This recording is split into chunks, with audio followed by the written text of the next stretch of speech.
చిన్నప్పుడు మనం ఆడుకున్న లక్క పిడతలు మీలో ఎంత మందికి గుర్తున్నాయి? ఈ ప్లేస్ కి విజిట్ చేస్తే మాత్రం పక్కా మీకు అన్ని మెమరీస్ గుర్తొస్తాయండి. అందమైన చెక్క బొమ్మలు, మట్టి బొమ్మలు, క్లేతో పేపర్ తో చేసినవి చాలా బ్యూటిఫుల్ గా ఉంటాయి.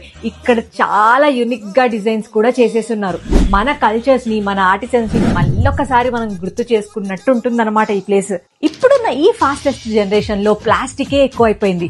ఇట్లాంటి బొమ్మల వాడకాన్ని కూడా మనతో పాటు నెక్స్ట్ జనరేషన్స్ కి కూడా పరిచయం చేసే విధంగా ఇక్కడ ఆదిలక్ష్మి టాయ్స్ వాళ్ళైతే చాలా అందమైన బొమ్మలు డిఫరెంట్ విలేజెస్ నుంచి అయితే ఇక్కడ తీసుకొచ్చేసి మనకి సేల్ చేస్తున్నారు. మనలో చాలా మంది బొమ్మల కొలువు పెడుతూ ఉంటారు పండగలకు అన్నిటికీ కూడా. సో ఇక్కడ దొరికే యూనిక్ డిజైన్స్ మీరు ఏ పండగ కానీ ఈవెంట్ కానీ మంచిగా డెకరేటివ్ గా గిఫ్ట్ రిటర్న్ ఐటమ్స్ లా కూడా ఇవ్వచ్చు. ఇంత యూనిక్ గా ఇటువంటి బ్యూటిఫుల్ కలెక్షన్ దొరికే ప్లేసెస్ అయితే చాలా అరుదు. అందుకనే ఇప్పుడే ఈ రీల్ సేవ్ చేసేసుకోండి. అడ్రస్ వచ్చేసి చైతన్యపురిలో ఉన్న ఆదిలక్ష్మి టాయ్స్ అన్నమాట. ఇంకెందుకు ఆలస్యం, ఇప్పుడే మీరందరూ జల్దీ వెళ్ళిపోండి. నేను మళ్ళీ వస్తాను.